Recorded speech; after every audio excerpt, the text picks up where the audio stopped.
Como todos los jueves, momento de recibir a Martín Imer en su columna ¿Qué vemos? Acá en Otra Mañana. ¿Cómo estás, Martín? Buenos días. Buen día, Francisco, a vos y a toda la audiencia de Otra Mañana. Como siempre, un jueves más, viendo qué vemos este fin de semana. Bien, y contanos entonces, ¿qué es lo que tenemos para destacar de la parrilla de novedades? Bueno, este fin de semana tenemos un montón de diversas opciones, muy distintas todas entre sí, que por suerte renuevan una vez más la cartelera local. Y en primer lugar tenemos la película La Mujer de la Fila.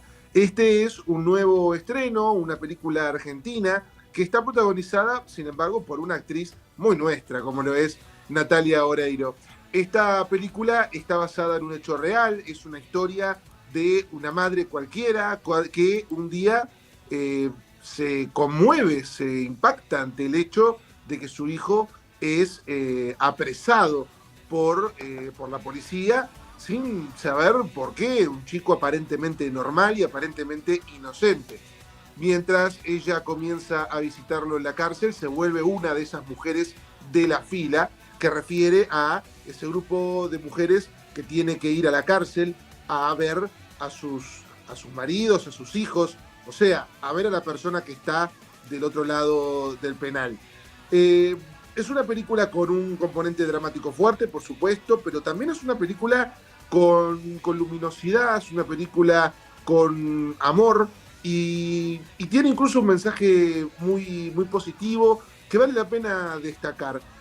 Hace unos días Natalia Oreiro estuvo en Uruguay en la presentación de la película y tuvimos la oportunidad de charlar con ella, de tener unos minutos, que ella es realmente siempre es encantadora. Yo ya la había podido entrevistar por otra película en 2019 y siempre tiene muchísimo afecto con los periodistas y pudimos charlar entonces unos minutitos junto a ella. La primera pregunta que le hicimos, por supuesto, fue cómo llegó a este papel.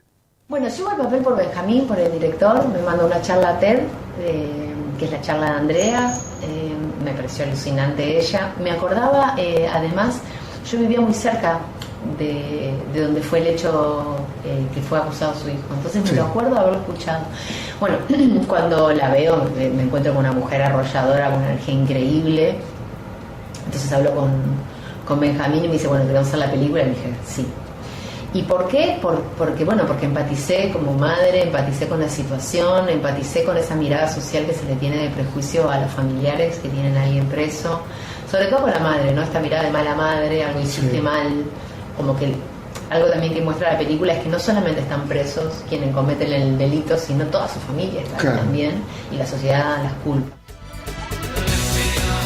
Es sin dudas una actuación muy sacrificada, ya que interpreta a una persona real, como te comentaba. Esta es una historia que sucedió, pero es justamente una historia que le sucede no a una de esas figuras que Natalia ha sabido interpretar tan bien como Evita Perón o Gilda, sino a una persona del día a día. Y también eso fue parte del cuestionario, ¿no? Cómo es interpretar a una persona que es una persona más, una persona común. Hacer a alguien real, bueno, uno trata siempre de que los personajes sean reales, pero cuando existen si existen y viven, tienen la posibilidad de contarte en primera persona lo que tuvo que atravesar. Es súper rico porque nosotros nos nutrimos de eso, los intérpretes, ¿no? Lo que pasa es que a mí me gusta, o sea, obviamente ella es extraordinaria, es una mujer con una potencia extraordinaria, pero al mismo tiempo es una mujer común. Y eso me encanta, poder interpretar a una mujer como cualquier otra y darle, porque está buenísimo hacer de Eva, está buenísimo hacer de Gilda, pero son personajes muy conocidos, muy grandes, sí, que socialmente, popularmente son muy, muy queridos. Acá es una mujer desconocida y eso a mí me da la libertad también de amplificar una historia que le puede pasar a cualquiera, porque después Eva y Gilda son únicas. Claro. Pero acá es una madre común, cualquiera que piensa que esto no le va a pasar y que le pasa. Claro.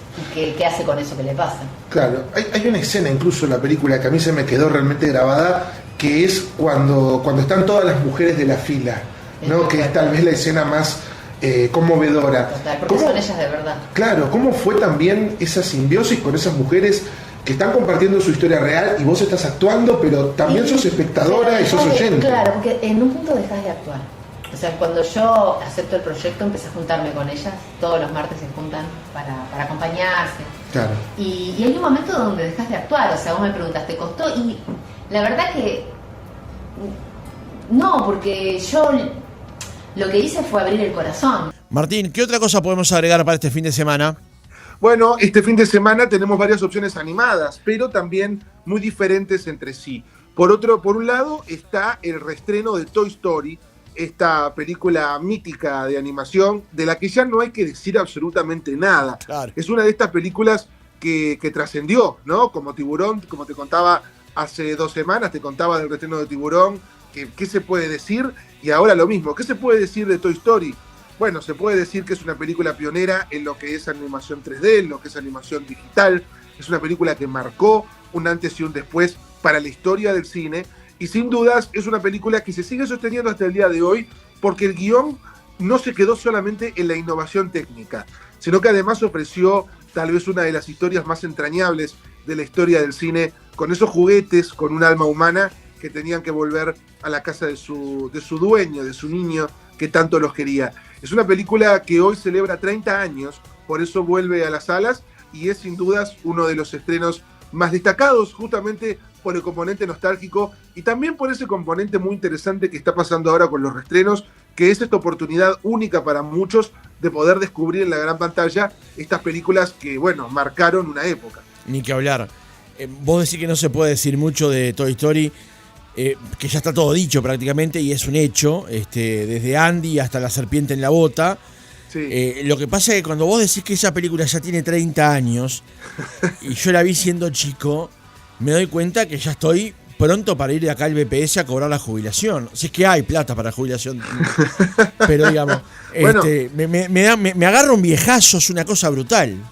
Bueno, yo crecí, no te puedo ser más literal a la hora de decirte que crecí con Toy Story. Yo ya cuando era chico ya salí la primera y yo viví lo que fue la tercera. La tercera fue la primera película que yo vi en salas de Toy Story, porque fue la primera que ya era cuando yo tenía una cierta edad para poder ver y entender las películas, ¿no? Pero sin duda que es una película que marcó generaciones, marcó la historia del cine y se merece también un justo reestreno para volver a descubrir una película así en salas. Pero además de la película como fenómeno cultural, está la película como fenómeno empresarial y el rol que cumplió en esa película Steve Jobs, que fue tras la salida de Apple, donde él pone el dinero y pone la cabeza y el tiempo para el desarrollo de ese estudio, que después termina siendo lo que termina siendo, y el fenómeno que terminó siendo Toy Story. O sea, no está solamente el fenómeno cultural desde el punto de vista de la película como texto, como animación, como entretenimiento, sino como fenómeno empresarial, ¿no? Exactamente. Muchos no saben, tal vez muchos no saben, y es un dato interesante también, que esta película es uno de los grandes arrepentimientos de George Lucas, el director de Star Wars, La Guerra de las Galaxias. ¿Por qué? Porque en realidad la tecnología la desarrolló Steve Lucas, la desarrolló Steve Lucas, es buenísimo. Sí, Daniel Lucas también la desarrolló, pero no, no, la desarrolló George Lucas, pero en realidad no le vio un futuro a esa tecnología, pensó que era algo que no iba a servir para nada y terminó cediendo en esa tecnología que terminó agarrando a Steve Jobs y finalmente fue lo que dio el puntapié a Pixar y a todo lo que pasó después, ¿no? El resto, como se dice, es historia. Y qué mejor historia que la creación entera de un estudio y la creación entera de un modelo animado que hasta el día de hoy se sigue replicando y se sigue perfeccionando. Ni que hablar, ni que hablar. Además, actuaciones espectaculares como la de Tom Hanks y Tim Allen. Tim Allen. Sí, la de Laurie Metcalf también. O sea, la verdad que fue brutal. Te diré que mi gusto por esa serie terminó con las nuevas versiones, ¿no? En las versiones nuevas, lamentablemente, no me han gustado. A mí, claro, yo siento que hay un cierre en la 3 que para mí es ideal. Claro, yo sé que ahora va a salir una quinta, pero en mi caso también, si bien la voy a seguir mirando, también por algo profesional, no quita que sin dudas mi corazón se quedó también con esa trilogía y con ese cierre perfecto que tiene esa tercera cuando también hay una despedida del público y los personajes que se le cae una lágrima. Claro, claro. Además éramos nosotros y nuestros juguetes, una cosa espectacular. Sí, sin Martín, duda. no sé si te queda algo más en el tintero, pero el oyente del 273 dice, por favor, preguntale qué opina East New York, si la vio, es un policial. No sé si el oyente se refiere a una película o a una serie. Yo no la vi, no sé si vos la viste. No la vi. No. Si puede proporcionar el oyente más datos de esto, porque no sabría decirte la verdad. En los estrenos que quedan de hoy, finalmente queda un estreno más, como te comentaba, de animación, que es Demon Slayer, El Castillo Infinito. Este es un anime, que es un género que comentábamos ahora hace unos minutos. Ayer tuvimos una función de estreno en Movie Montevideo, donde también fue el embajador de Japón, y pudimos todos disfrutar de esta película. ¿Qué es Demon Slayer? Debe pensar el oyente. ¿Qué corno es Demon Slayer? A ver. Sí, sin dudas. Es una de las sagas más importantes de anime del momento. Estamos hablando de un fenómeno global que ya solo en Japón y en otros países de Asia recaudó $300 millones. Solamente esta película, que continúa, en realidad es una continuación en formato película de la serie que se puede ver en Netflix de Demon Slayer, que, bueno, es una serie de acción de cazadores de demonios, de aventuras y todo lo que tiene que ver con la acción. Lo que se puede destacar de Demon Slayer es que es una de las animaciones más bellas que ha visto el mundo del anime en los últimos años. El nivel de detalle a la hora de las peleas es alucinante y vale la pena para los fans poder verlo en el cine. La pregunta queda, para los que no son fans, ¿vale la pena?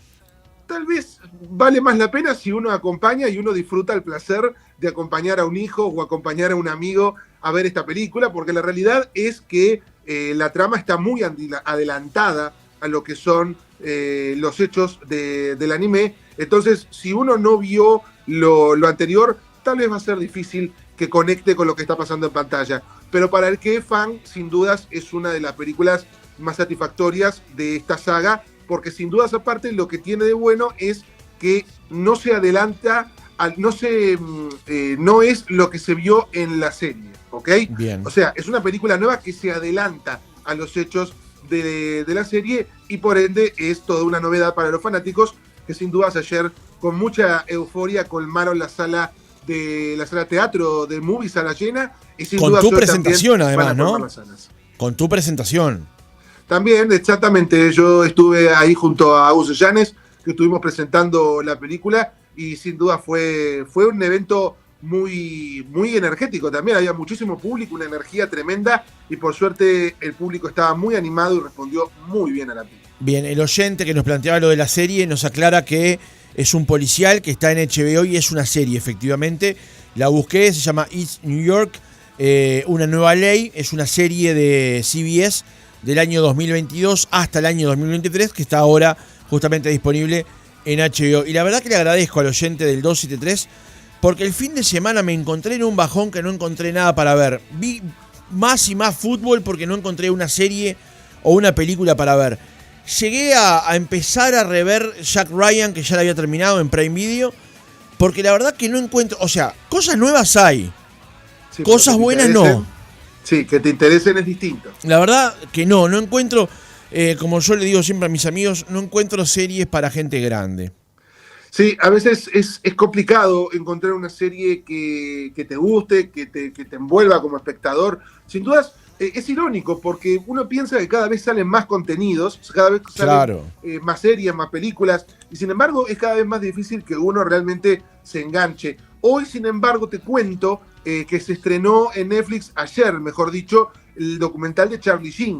Exacto, eso lo tengo programado para verlo el fin de semana. Bueno, ayer estuve en este evento, no pude verlo, pero voy a ver si este fin de semana me puedo sentar a verlo, ya que lo habíamos hablado hace algunas semanas, este documental sobre la vida y la obra de este actor tan polémico como genial en cierta medida, que sin dudas va a tener mucho de qué hablar. Ya hizo titulares hace unos días con varias declaraciones fuertes de Charlie en el documental, y sin dudas va a ser un documental que para los que nos gusta el cine o para los que nos gusta esos entretelones detrás de escena va a ser muy interesante de ver. Lo tengo agendado para verlo el fin de semana. Martín, ¿te parece la seguimos el jueves? Por supuesto, muchísimas gracias y hasta la próxima.